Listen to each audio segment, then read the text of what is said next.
Gospod pride pa reče, ja, žena me je poslala, da pogledate to znamenje. Sem bil dežuran in si naročim dostavo. To je pa dermatološka klinika in zagleda mene in flup tam pred kliniko se sleče. Bila v porodnišnici, moj sin je bil star en dan. Dermatologinja, specializantka. Jaz sem pa tole na nogi, so to glivice?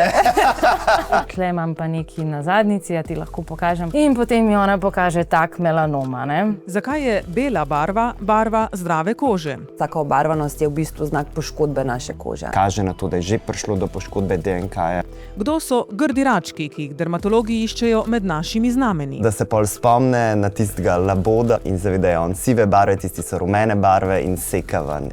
V novi epizodi podcasta Zdravniške zgodbe Melanom prizadene tudi mlade odrasle. specializantka dermatovenerologije Nika Jurišević-Dolinar Diagnozo melanoma postavi dermatolog. gosti svoja sodelavca in kolega. Ja, živo Nika, živo. Specialistko Lauro Beteto-Đorđević. Frizeri definitivno so nam že velikokrat poslali kakšen melanom. Genitalni predel, tudi okoli zadnjika, ne? Melanom je lahko kjerkoli. In specialista asistenta Bora Hrvatina Stančiča. Melanom je v bistvu najnevarnejši kožni rak. Skupaj razbijajo mite o kožnih rakih. Se pržim na soncu, da dobim vitamin D. Ja, totalno nepotrebno. Mislim, da dermatologi, ko slišimo za solarije, dobimo kar ošpice. Razložijo, zakaj je že ena sama sončna opeklina v otroštvu škodljiva. Poveča nevarnost za melanom za 2-krat. In kako lahko vsak izmed nas zaščiti svojo kožo pred škodljivimi UV žarki. To, da se Slovenci končno zavedajo, da ko greš ti ven in je tam sonce, si že izpostavljen, da to ni treba, da moš ti ležati na plaži. Ne? Vidva sta zadovoljna z vajino odločitvijo, verjetno? Absolutno. Dermatologi smo veliko tudi taki detektivi. To je umetnost. Ja, res je. Zelo lepo. Hočemo poudariti, da nismo več dermatologi, samo kremarji. Ja, res. Pa tudi smo, no? Ampak ne samo, ne samo.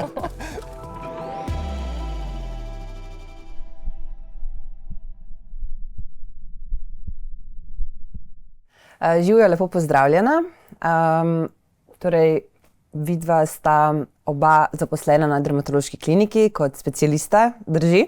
Ja, živo Nika, živo. Mi imamo to srečo, da smo kolegi in da skupaj delamo. Oba sta že specialista, jaz pa še trenutno v vlogi specializantke. Dajte mi povedati, Laura, zakaj si se odločila za ta poklic? Zakaj si izbrala študij medicine? Po resnici moram povedati, da sem kot otrok vedno govorila, da bom veterinarka. To pa pol nekako se je spremenilo, da sem sama spremenila, torej da sem postala zdravnica. Nekako se je to organsko zgodilo, torej nekako osnovna, srednja šola, pa sem pa po resnici kar končala na tem faksu, ampak pol se je izkazalo, da je bilo to definitivno pravo odločitev in zdaj ne bi rada nič drugega delala. Sem zelo zadovoljna. Super. Pa Tibor? Zakaj sem ratov zdravnik? Ja. V bistvu meni je bilo to zelo težka odločitev. V bistvu takrat pri 17 letih se težko odločaš, kaj boš delal celo življenje. In takrat je bilo, ali bom zdravnik, ali bom pa biologijo študiral. Pol sem v zadnji sekundi zamenjal in ne obžalujem te odločitve, ampak ni bila to neka tehtna, premišljena odločitev, ker se mi zdi, da v tisti fazi noben od nas res ne ve, kaj to pomeni biti zdravnik. Točno to. Kaj pa pol izbira specializacije? Kako je prišlo do tega? Zakaj sta si izbrala dermatologijo? Jaz, ko sem prišla na švak, sem še trenirala smučanje, tako da sem vedno najprej mislila, da bom nek športni zdravnik, da bo športna medicina moja pot, ampak pol nekako pa sem ugotovila, da to me v resnici ne zanima. In potem pa smo imeli vaje iz dermatologije oziroma predmet dermatologije in potem sem pa videla, da to je res tisto, kar res hočem delati. In potem, ko smo imeli še vse ostale vaje, sem rekla, ne, hočem dermatologijo, nič drugega me sploh ni zanimalo. Pa Tibor? Ja, v bistvu dermatologija, tudi priznam, da me je najbolj začela zanimati tekom vaj, ampak pol v bistvu je bil navzkrižju vseh mojih drugih interesov, v bistvu malo kirurgija me je vedno zanimala, malo me je vedno zanimala revmatologija, volontiral sem na infekcijski kliniki takrat, tako da se mi zdi, da je bilo vsekakor nek tak navzkrižju vseh mojih interesov. Dodatno se mi zdi dosti vizualna oseba, tako da vsekakor Je bila prava izbira. Absolutno prava izbira. Ja, veliko ljudi ne ve v bistvu, da dermatologija ni samo pregledovanje znamenj, ampak gre za več različnih, bomo rekla, subspecializacij v eni specializaciji. Kot prvo moramo povedati, da ni dermatologija, ampak je dermatovenerologija. Tako, ja. To je pravilen izraz, to se mi zdi pomembno, da poudarimo, ker ta drugi del se zelo zapostavlja. Recimo jaz osebno se tudi veliko ukvarjam z venerologijo, torej z vedo o spolno prenosljivih okužbah. Tako da ja, to tudi dermatologi delamo, ne? Tako da se mi zdi, da je pomembno tudi, da poudarimo, da nismo samo za znamenja in estetiko. Tako je Bor rekel, tudi revmatologija je en del našega arzenala in pa še veliko drugih stvari se mi zdi, ker ljudje ne vejo, da to tudi vene. Klasika, koža je največji organ, imamo več kot 3000 diagnoz. Ja, to je res. Okay. Pa gremo kar k temi kožnemu raku. A bi mogoče naštela, kateri so tisti najpogostejši, oziroma katere kožne rake poznamo, morda kateri je najpogostejši in pa kateri je najbolj nevaren? Kot najpogostejši kožni rak definitivno se postavlja bazalno-celični karcinom, oziroma kot ga mi dermatologi imenujemo BCC na kratko. Potem na drugem mestu je ploščatocelični oziroma skvamozno-celični karcinom oziroma SCC in na tretjem mestu po pogostosti pa je že zelo poznani melanom. Moramo vedeti, da BCC predstavlja 3/4 vseh kožnih rakov, ampak melanom pa je za nas nekako najpomembnejši, ker je najnevarnejši in predstavlja večino oziroma tam 90% vseh smrti zaradi kožnega raka. Potem SCC pa je nekako vmes, po pogostosti je na drugem mestu, ni pa tako nenevaren kot je BCC. Torej jaz bi ga osebno bolj pozicionirala že v smeri proti mogoče celo melanomu. Okay. Seveda, se upravičujem nekaj, ampak poznamo še veliko drugih kožnih rakov, ampak mislim, da danes nimamo časa še za vse te ostale. Tako, ja. Ki so pa tudi manj pogosti. Tako, tisti so potem manj pogosti. Okay. Gremo k melanomu. Bor, bi ti mogoče malo delil par informacij o samem melanomu, mogoče tudi statistika, koliko pogosto se pojavi in podobno. V bistvu melanom je najnevarnejši kožni rak. Incidenca se v Sloveniji vsekakor povečuje. Zdaj podatke imamo do leta 2022 in strmo narašča krivulja. Ni pa to tako črnogledo, kakor se sliši, ker v bistvu kljub temu, da narašča incidenca, naraščajo tudi število melanomov, ki so v bistvu tanki melanomi, pod 0,8 mm, in to je v bistvu dobra stvar. Se pravi, se ugotavlja vedno prej melanom in tanjši melanomi imajo seveda boljšo prognozo in boljše preživetje. Tako da to, tudi vsekakor za vse melanome se vse tako globoke oziroma tako invazivne melanome kot in situ se preživetje tekom let v Sloveniji v bistvu močno povečuje. Tako da, ja. Tako, kot ste rekla, melanom je najnevarnejši kožni rak. Jaz bi tukaj mogoče poudarila samo to, da melanom prizadene tudi mlade odrasle. Ja. Vsekakor se pač v bistvu melanom pri mladih odraslih giblje med 4. do 5. mestom. Mladi odrasli to pomeni tam po adolescenci pa do 30. leta, tako da vsekakor je zelo pomembno, da se ga odkrije pravočasno. Ravno pred kratkim sem imel enega mladega pacienta, ki je čakal nekaj časa, da je prišel do dermatologa, star je bil 27 let in smo mu v bistvu odkrili melanom, debel melanom, torej se mi zdi, da je bil Breslov 3,5, tako da je bil v bistvu za sistemsko terapijo. In že obravnava naprej. Absolutno obravnava zdaj na Onkološkem inštitutu, ampak hočem reči, da tudi pri mladih se pojavlja in tudi pri mladih je lahko zelo nevaren in to je pogostejše, kot si mislimo. Tako, ja. To se mi zdi, da je pomembno, da poudarimo. Torej melanom v bistvu lahko prizadene skoraj vsakega, v vseh starostih, mogoče po 10 letom res ne, ampak potem pa ja. Pa kot fun fact mogoče, da je melanom še najpogostejši rak pri nosečnicah. Sicer prognoza je enaka kot za ostalo populacijo, ampak recimo, torej, ja, na njega moramo biti torej vedno pozorni, vedno moramo pomisliti na njega. Absolutno, ja. Kaj pa lahko mi naredimo? Dermatologi zelo pogosto poudarjajo, da je pomembno samo pregledovanje. Kaj to sploh pomeni in kako pogosto bi vidva svetovala to samo pregledovanje? Torej, samo pregledovanje kože pomeni, da poznaš svojo kožo, da poznaš svoja znamenja. Mene osebno zelo moti, ko pacienti pridejo na pregled in jih jaz vprašam, a kaj veste o tem znamenju? Pa rečejo, ne, nimam pojma, da je sploh prisotno tam. Potem je tudi za nas delo težje, ker nam je zelo pomembno od pacienta informacija, ki nam pove neko spreminjanje ali ne. Torej, pacient mora vedeti, kje so znamenja na koži in kaj se z njimi dogaja. Ali so že več let enaka, ali zdaj rastejo, ali se barva spreminja, ali pa je neko znamenje nastalo čisto na novo. Tukaj smo potem še bolj pozorni. In pa to samo pregledovanje po smernicah ne bi bilo enkrat mesečno, ampak moramo priznati, da to je malo nerealistično, tudi jaz se ne držim čist tega. Tako da jaz bi rekla, če za običajno, torej ne visoko rizično populacijo, če enkrat na 2-3 mesece je to odlično. In tudi v tem času potem lahko že opaziš, če je prišlo do neke spremembe.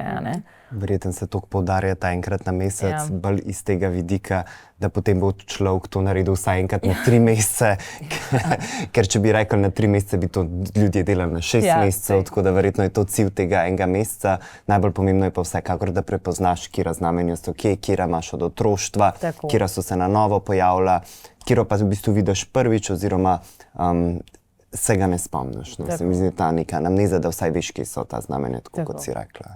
Ja, jaz sem prebrala eno informacijo, da je 44% melanoma, 44% melanoma odkritih s pomočjo samopregledovanja, in tiste predele, ki si jih sami ne moramo pregledati, naprimer hrbet, pa prosimo partnerja oziroma partnerko za pomoč. In v tem primeru pa so partnerke veliko bolj uspešne kot partnerji. A se strinjate s tem? Mislim, jaz moram reči samo to, da ko pač pacient, ponavadi starejši gospod, pride pa reče, ja, žena me je poslala, da pogledate to znamenje, ker je rekla, da se spreminja, to jaz kar resno vzamem. Ker zelo veliko, kot se izkaže, da je res, da je nekaj nevarnega. Seveda ne vedno, ampak ja, mislim, to so bolj anekdote, ampak ja, tudi podatki, mislim, da dejansko res kažejo, da to drži.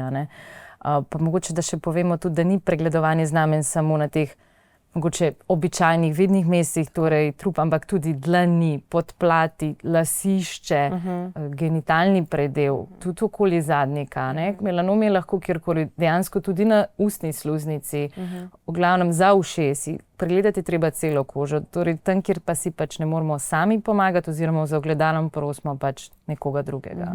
Fino je, da mogoče, če nas kakšen frizer opozori, to definitivno. Imaš pa neko novo znamenje, da to tudi vzamemo resno, ker mi se težje pač vidimo oziroma se ne vidimo. Za lasišče frizeri definitivno so nam že velikrat poslali kakšen melanom. Tako, ja. Bor, a mi lahko poveš to pravilo ABCDE? Mislim, da ga večina pozna. Zdaj, ABCDE, to je v bistvu en zelo fajn, tudi po študijah se je izkazal za najboljši kriterij tako za ozaveščanje strokovne javnosti, kot v bistvu laične javnosti. Več kriterijev se je tekom let razvijalo, ampak ta je ta, ki se je nekako najbolj ohranjal.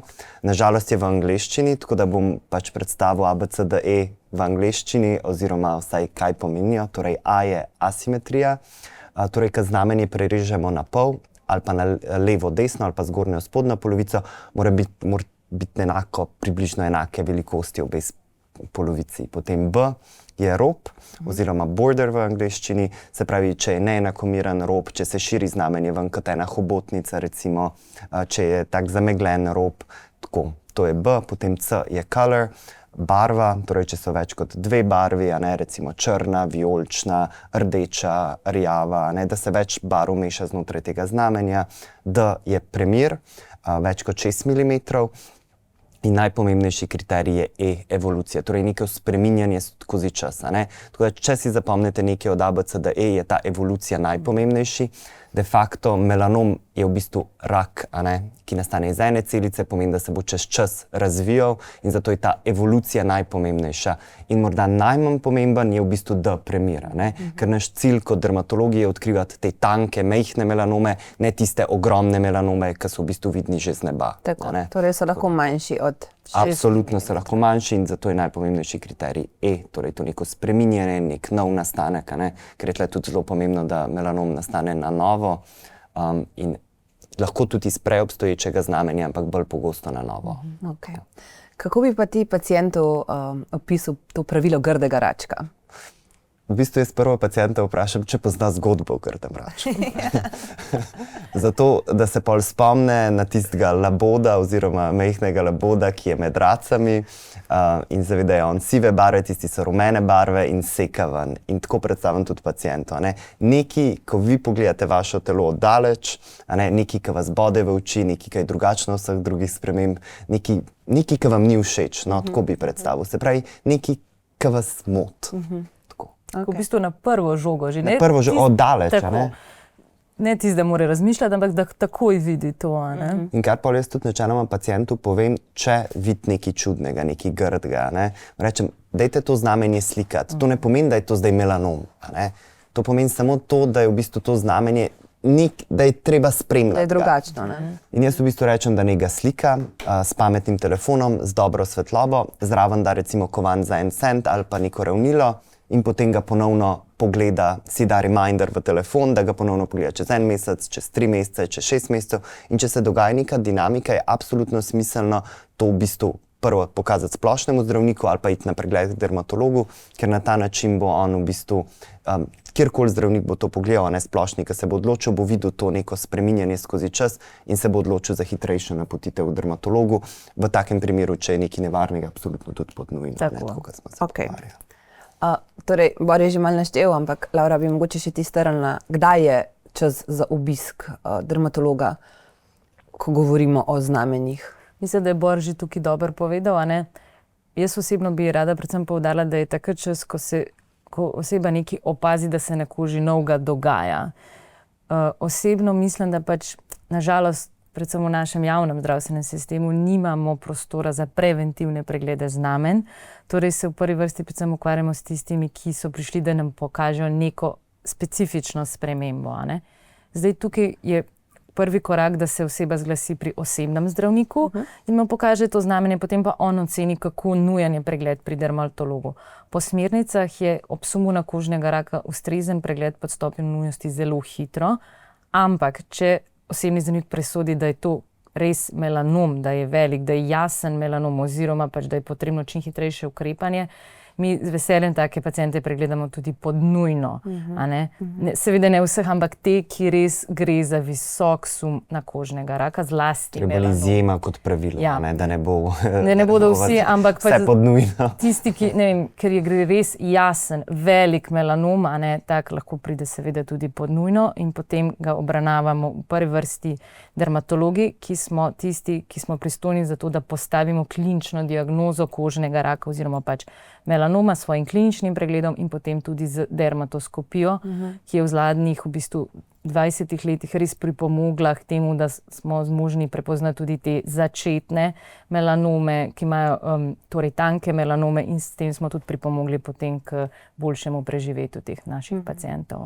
Svetna statistika. Ja, tako da končno, zdaj se mi zdi, da nekaj let je bilo tako za nas je bilo demotivirajoče, ker ta statistika preživetja se nikakor ni izboljšala, zdaj pa končno pač se je to izboljšalo tudi, mislim, da z našim trudom in seveda z napredkom sistemske terapije. Mogoče samo en poudarek na temu, kar si že povedala, da diagnozo melanoma postavi dermatolog in ne zdravnik drugih specialnosti. Ja. Tako da za pregled znamenj se obrnete na dermatologa in ne na druge zdravnike. Ja, torej za znamenje bi rada, da se bi pacienti obračali na dermatologe, zdaj pač realnost je taka, lahko je to v javnem zdravstvenem sistemu ali v zasebnem, ampak prosim ne obiskovati kozmetičark ali nekih drugih zobozdravnikov. Za odstranjevanje znamenj tudi, ne? To pa zlasti, ja. Nažalost smo imeli že več zgodb, ko so bili tudi melanomi odstranjeni na nepravilne načine, ker niso bili prepoznani in se je to za paciente tudi slabo končalo. Tako da toplo priporočam pacientom, da znamenja, ki so jim suspektna, pokažejo dermatologu. Velja. Gremo majčkeno k preventivi in sicer, Bor, nam ti poveš, kaj ti meniš o zaščiti pred soncem, kako zelo pomembna je zaščita pred UV-sevanjem? Zdi se mi, da smo dermatologi res zdaj sploh v zadnjih letih vedno bolj uspešnih tem, kako pomembna, absolutno to je najbolj pomembna stvar. Ne?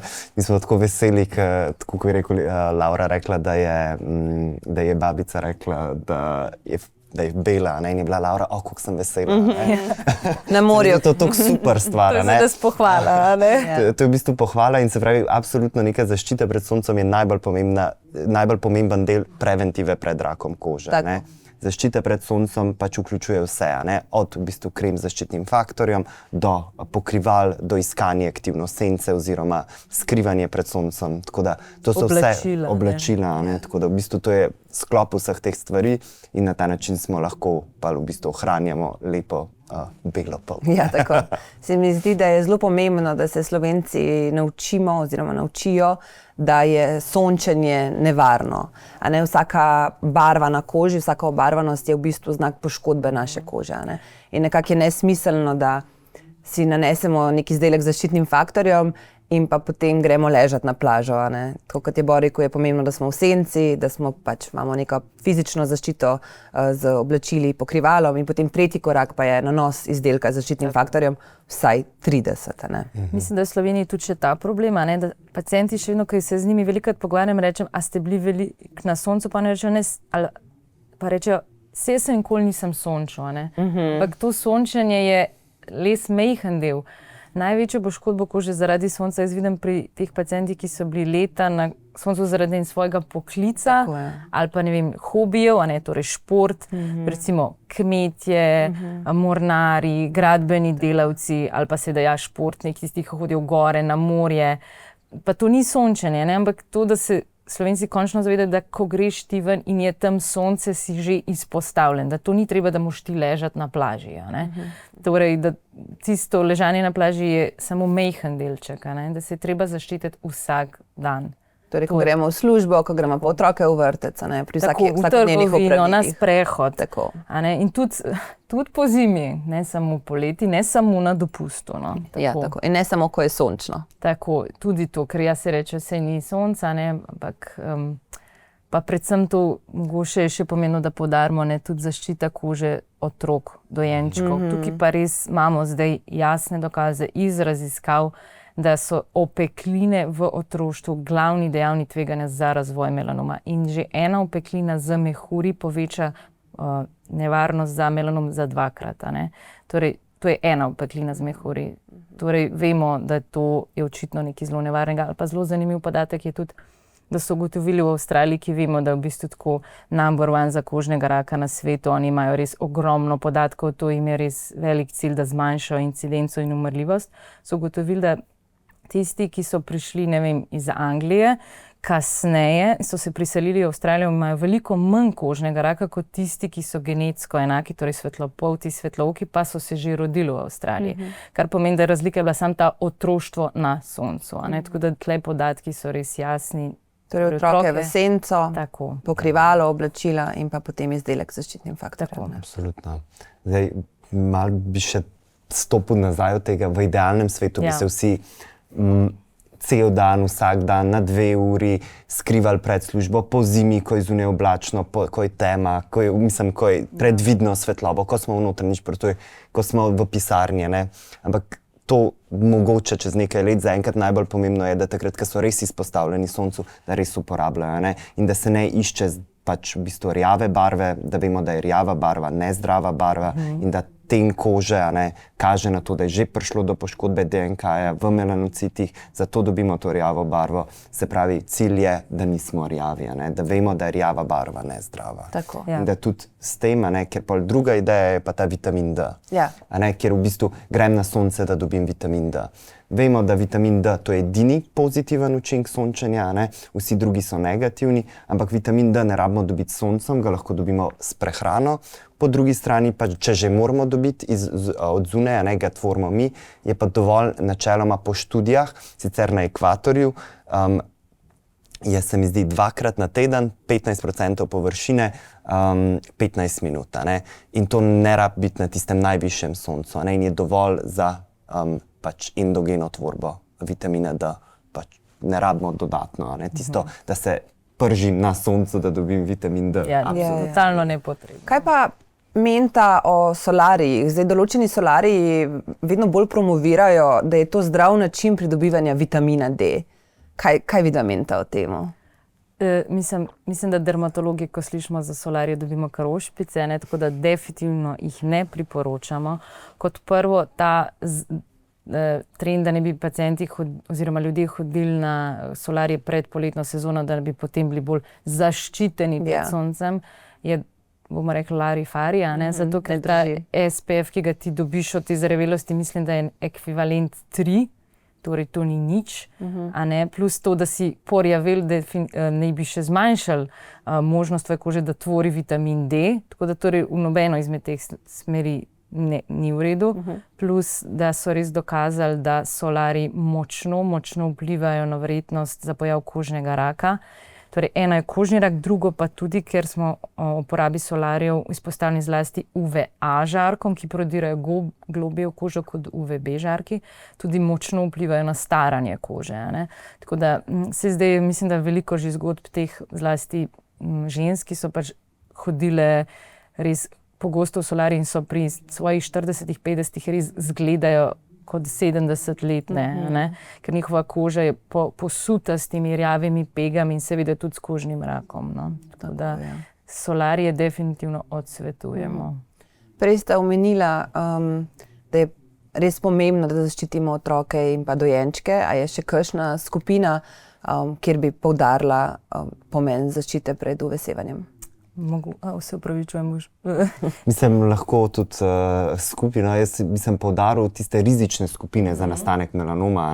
Vsekakor tisti, ki imajo več znamenj, več kot 50 znamenj oziroma več kot 100 znamenj, poveča možnost za nastanek melanoma. Tisti, ki imajo veliko atipičnih znamenj, tisti, ki imajo družinsko anamnezo raka kože, tisti, ki imajo osebno anamnezo raka kože. Pri teh je potrebna zaščita toliko večja, ker imajo večji rizik za kasnejši nastanek, pa seveda tudi tisti, recimo, imunokompromitirani oziroma tisti, ki imajo imunosupresijo, recimo po transplantacijah, za njih je tudi sploh pomembno.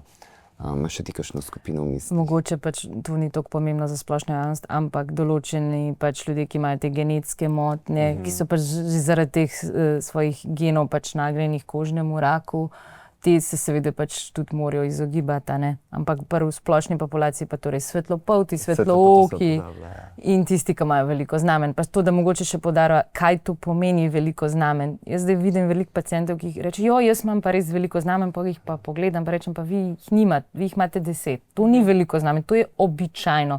Ni vsako znamenje na koži problem, pa kar rak. Znamenja so normalen del naše kože. Torej, tveganje za kožnega raka se poveča, ko je število znamenj na koži več kot 50 ali pa zlasti, ko je več kot 100 in pa, ko so ta znamenja atipična. Če ima človek 10 znamenj, to ni dejavnik tveganja za kožnega raka. Tudi z odstranitvijo znamenj ne zmanjšaš v bistvu možnost za nastanek melanoma. Zadnjič je prišel en pacient, pa je rekel, veste kaj, moj oče je imel melanom, pa jaz v bistvu sem si preštel, imam 15 znamenj, pa bi vas prosil, da kar vse odstraniva. Sem rekel, da tlele bistvene razlike ne bo. To ne deluje na tak način. Ne deluje na tak način. Ker pač samo, največ četrtina, mogoče šele petina melanom nastane iz samega že obstoječega znamenja. Torej 3/4 ali pa še več jih nastane na novo. To se mi zdi, da je pomembno, da poudarimo, ker se mi zdi, da pacienti to veliko ne razumejo čisto.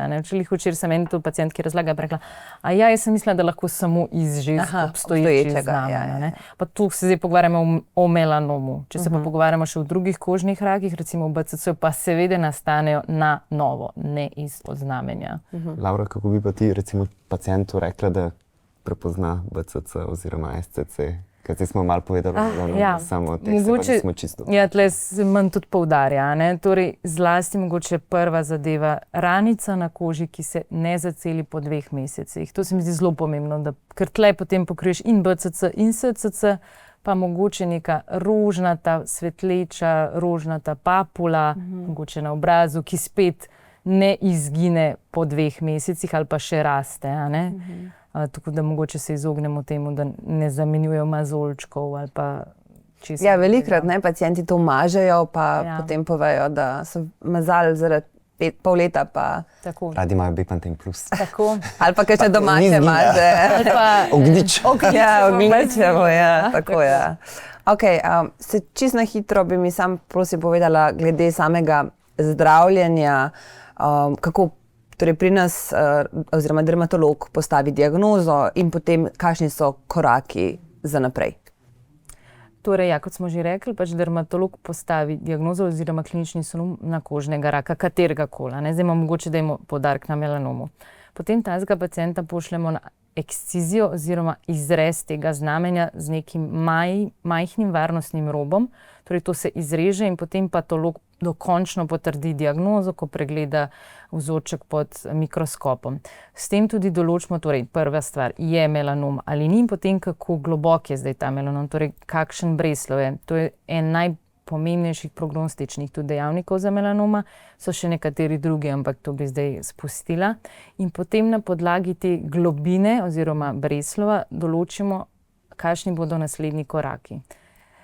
Zdaj, če gre samo za in situ melanom, je potem ta naslednji korak imenovan reekscizija oziroma ponovno izrezanje brazgotine, manjši poseg 5 mm.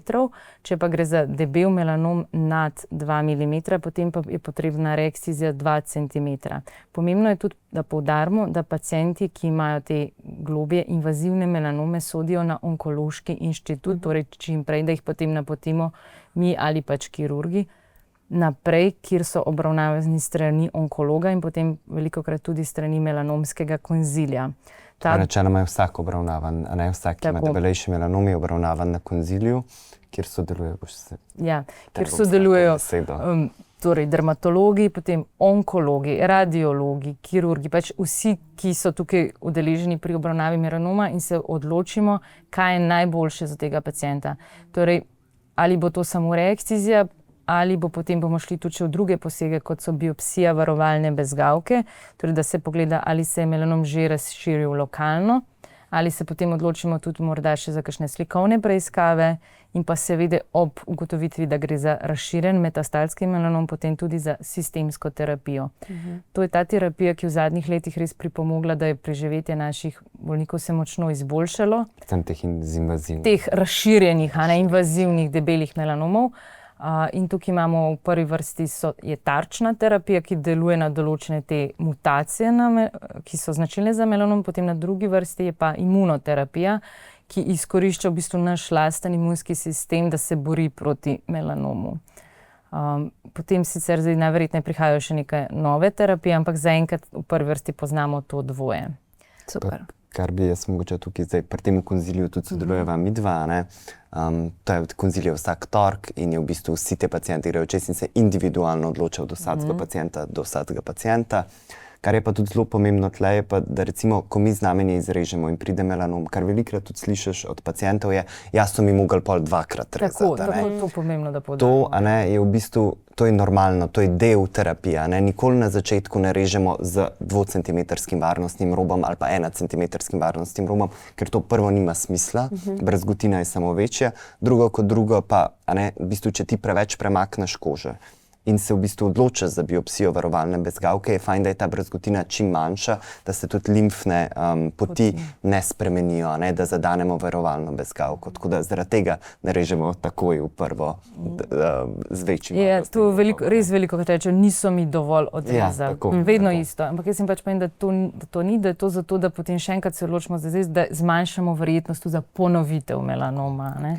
In ti pacienti se potem tudi spremljajo pri dermatologu, a ne? Ja, kako pogosto se spremljajo pri dermatologu? Zdaj, pri dermatologu se načeloma spremljajo po postavitvi diagnoze, na pol leta do 1 leta, prvi 3 do 5 let, potem pa enkrat letno do 10. leta. Zdaj, to je dobra stvar. Včasih smo pacientom govorili, da bodo mogli biti doživljenjsko pri nas, a ne, in da bodo doživljenjsko mogli biti spremljani, ampak zdaj po zadnjih študijah imajo načeloma tisti, ki v 10 letih se ni odkril nov melanom, približno enako možnost za nastanek kot splošna populacija. Ne. Se pravi, načeloma potem, tako kot smo rekli, preventivnih pregledov načeloma ni, tako da fajn bi bilo, da se še zmeri samo pregleduje napredujejo, tudi v 10 letih se mi zdi, da pacienta tudi naučimo, kako se samo pregledovati, kako prepoznati sumljiva znamenja in na ta način je potem lahko tudi samostojen oziroma sodeluje s svojim splošnim zdravnikom za naprej. To pa ne šteje v to skupino tisti, ki sami dermatologi odločimo, da so pač visoko rizični. Tisti, ki so recimo imeli več kot en melanom, pa je od drugega melanoma vseeno minilo 10 let, bi ga jaz recimo za primer še zmeraj spremljal, ali pa tisti, ki imajo veliko atipičnih znamenj, ki mu vsako leto nekaj zrežemo, pa enkrat je, pa enkrat ni. Recimo te se mi zdi, da je bolj smiselno, da se nekako pod narekovaji doživljenjsko spremljajo. Pač ja osebno isto mislim, kot si že rekel, Bor, da zlasti te z atipičnimi znamenji ali pa te, ki imajo močno fotopoškodovano kožo, kjer veš, da če prav ni letos nisi nič našel, boš pa enkrat ziher nekaj. Če ne bo melanom, Ja, pa še drug rak. bo pa kakšen Kožni rak, tako, ja. bo pa pač ziher bo nek kožni rak, potem tak definitivno sodi na kontrolo. Mogoče tak veliko bolj kot kakšen, ki je imel pred 10 leti izrezan en melanom in situ, ki jim pol nikoli več nič izrezan. Kaj pa preventivni pregledi pri najmlajših? Kaj bi pa tle rekla?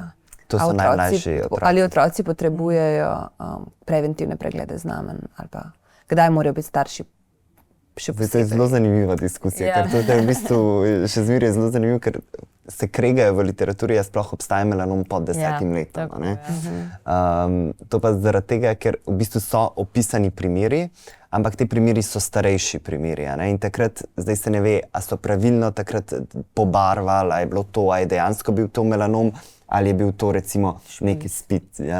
Tako da Mislim, da zdaj teh novih melanomov v zadnjih letih sploh ni bilo nobenega, izpod 10 let. Moramo tudi povedati, da v zadnjih letih so tudi patologi močno napredovali. Tudi ni več samo diagnoza patološka melanoma, samo da patolog pogleda to s klasično histopatološko preiskavo, ampak je tudi imunohistokemija in zdaj zelo v ospredje stopajo tudi molekularno-genetske preiskave.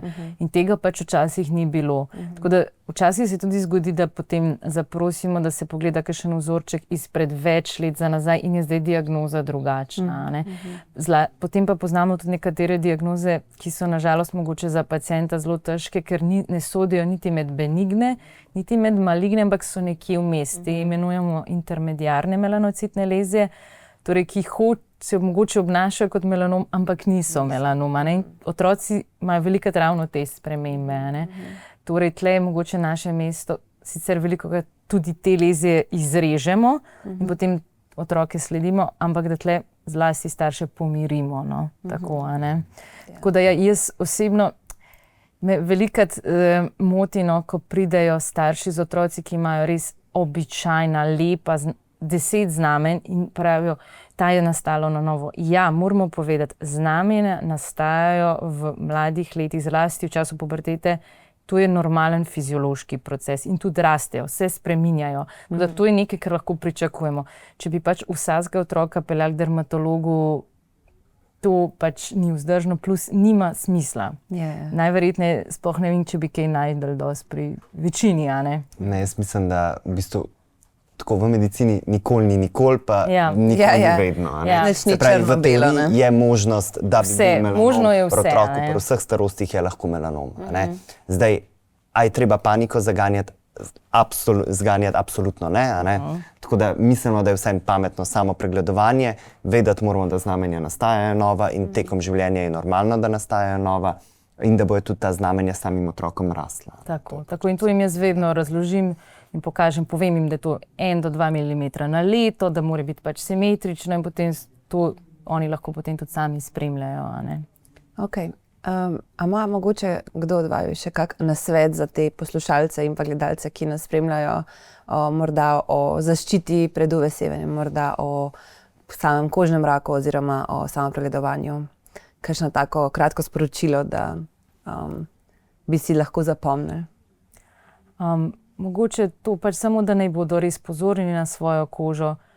Velikokrat se mi zdi ravno, da vidim pri svojih pacientih, da v bistvu ne morejo verjeti, da se je to zgodilo njima. Ampak mislim, da to je prevladujoče prepričanje za vse rake.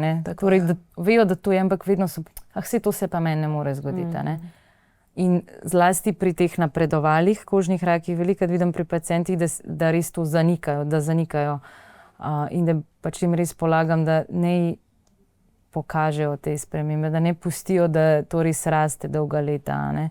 Ker tukaj meni je včasih osebno zelo težko, ker vem, da bi pacientu lahko prej, če bi prišel prej, da bi bila prognoza za njega veliko boljša, da bi mu lahko pomagali, da zdaj pa bo ta pot za njega veliko težja. Ne? Torej, ja, res pregledujte kožo, ščitite se pred soncem, to dvoje je res najbolj pomembno. Ne?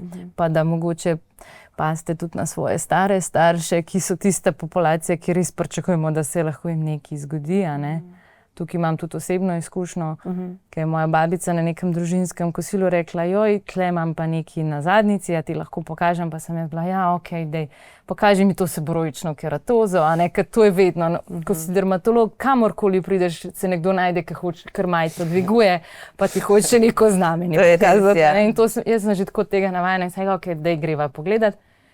In potem mi ona pokaže tak melanoma, ne, tako da torej, tudi seveda vedno je tako, da se mi zdi, da Kovačeva kobila je bosa, tako da ja, na srečo za mojo babico je to zaenkrat zgodba je pozitivna, ampak ja, res glejte, pomagajte to svojim staršem, starim staršem. Da jih mogoče malo opozorite, ker imajo to kostiko, mi imamo ta luksus, da se lahko smo skozi v kontaktu, hitro najdemo informacije, kar mogoče za njih ni. Po tega, da ti nekdo reče, da če ti lahko nekaj pokaže. Ne? Enkrat sem bil dežuren in si naročim dostavo in pride dol in tako, to je pa dermatološka klinika in zagleda mene in flup tam pred kliniko se sleče, kaj pa tole, pa tole.